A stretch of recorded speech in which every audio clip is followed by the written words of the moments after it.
વડોદરામાં એડમિશન વિવાદ મામલે વિદ્યાર્થીઓએ અનોખો વિરોધ નોંધાવ્યો છે। વિદ્યાર્થીઓ વાઇસ ચાન્સેલર પાસે લોલીપોપ લઈને પહોંચ્યા। વિદ્યાર્થીઓએ યુનિવર્સિટી હેડ ઓફિસ ખાતે એજીએસયુ દ્વારા લોલીપોપ સાથે પ્રતિકાત્મક વિરોધ નોંધાવ્યો તેમજ તેમણે કોઈપણ કામ માટે વાઇસ ચાન્સેલર લોલીપોપ આપતા હોવાનો આરોપ મૂક્યો હતો। પોલીસે લોલીપોપની પ્રતિકૃતિ જપ્ત કરી છે।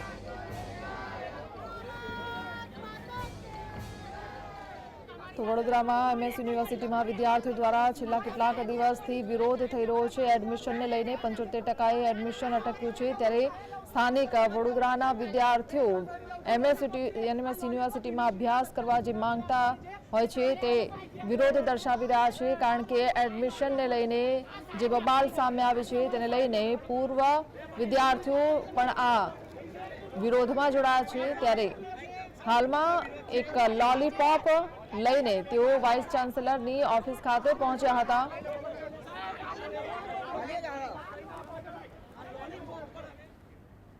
તો વડોદરાથી સંવાદદાતા રૂપેશ આપણી સાથે જોડાયા છે।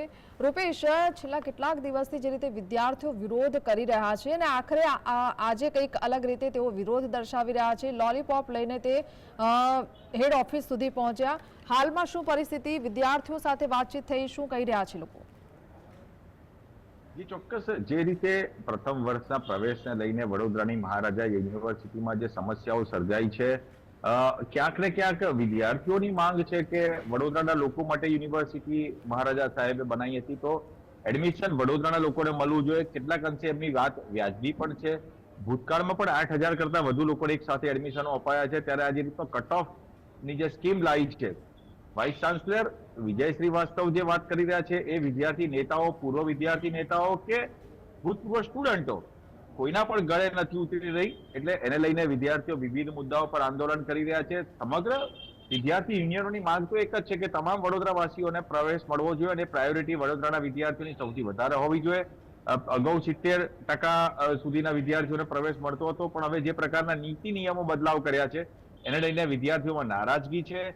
આ નારાજગીના ભાગરૂપે વિદ્યાર્થીઓ દ્વારા જે છે એ રજૂઆતો થઈ ચૂકી છે, ત્યારે આજે વિદ્યાર્થીઓનું માનવું છે કે વીસી જે છે એ લોકોને લોલીપોપ આપી રહ્યા છે, એટલે લોલીપોપની પ્રતિકૃતિ લઈને આજે હેડ ઓફિસ ખાતે દેખાવો યોજ્યો અને પરંતુ પોલીસ દ્વારા સમયસર ત્યાં ઘટના સ્થળે પહોંચી ગઈ અને લોલીપોપને જમા કરી દીધી। જી રૂપેશ, ખાસ વિદ્યાર્થીઓ એવું પણ કહી રહ્યા હતા કે જે જૂની પ્રમાણે ભરતી થતી હતી, જૂના જે નિયમો હતા એ પ્રમાણે જ હવે એડમિશન થવું જોઈએ અને એ જ નિયમો લાગુ પડવા જોઈએ।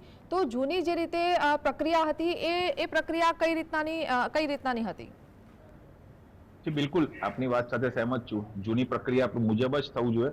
જૂની પ્રક્રિયા મુજબ જે 70% સુધીનો રેશિયો હતો એ ત્યાં સુધી એડમિશનો મળતા હતા વિદ્યાર્થીઓને અને મોટે ભાગના વિદ્યાર્થીઓ જે હતા એનો સમાવેશ થઈ જતો હતો, પરંતુ આ વખતે કદાચ ધોરણ 12નું રિઝલ્ટ ઊંચું આવ્યું છે, ટકાવારી ઊંચી છે, એટલે પ્રવેશની સમસ્યા કદાચ સર્જાય, પણ વિદ્યાર્થીઓની કેરિયરનો સવાલ છે, કારણ કે વધુ ઊંચું રિઝલ્ટ આવે સારી વાત છે અને આ માટે તંત્ર દ્વારા આગમચેતીના પગલાં લેવા જરૂરી હતા, પણ યુનિવર્સિટી તંત્ર દ્વારા લેવાયા નહીં।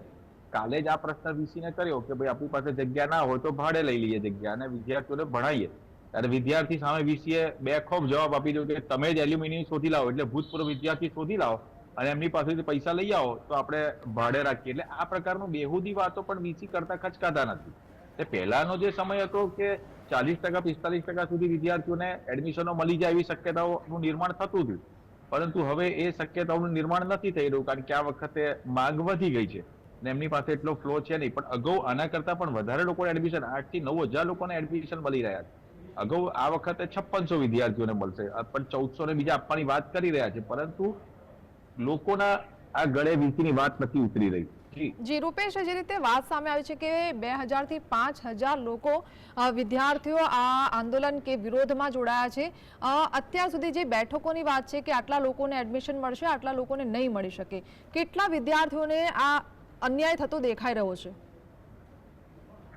જી 5600 ની આસપાસ એટલે 5600 વિદ્યાર્થીઓનું પહેલા લિસ્ટમાં નામ હતું, ત્યાર પછી વીસીએ 1400 વિદ્યાર્થીઓને એડમિશન આપવાની વાત કરી, પરંતુ હજી પણ લગભગ 1800 થી 2000 કરતા વધુ વિદ્યાર્થીઓનો સમાવેશ થાય છે કે જે વંચિત રહી શકે। પરંતુ એના જે સૌથી મહત્વની વાત એ પણ આવે છે કે વિદ્યાર્થીઓએ અલગ અલગ જગ્યાએ પણ ફોર્મ ભર્યા હોય, કે કોઈ અમદાવાદમાં પણ ભર્યું હોય, કોઈ ડભોઈમાં ભર્યું હોય, કોઈ સુરતમાં ભર્યું હોય અને એમના નામ કોઈ એક જગ્યાએ આવે તો વડોદરાથી 2 એડમિશન લઈ લે, પરત ખેંચી લે, તો આવા પણ વિદ્યાર્થીઓને ધ્યાનમાં રાખવા જરૂર છે. કદાચ માની લો કે 100-200 એડમિશનો ઓછા વધતા થાય, પરંતુ હાલ તો ચોક્કસ કહી શકાય કે 1,500 થી 2,000 વિદ્યાર્થીઓના માથે લટકતી તલવાર છે.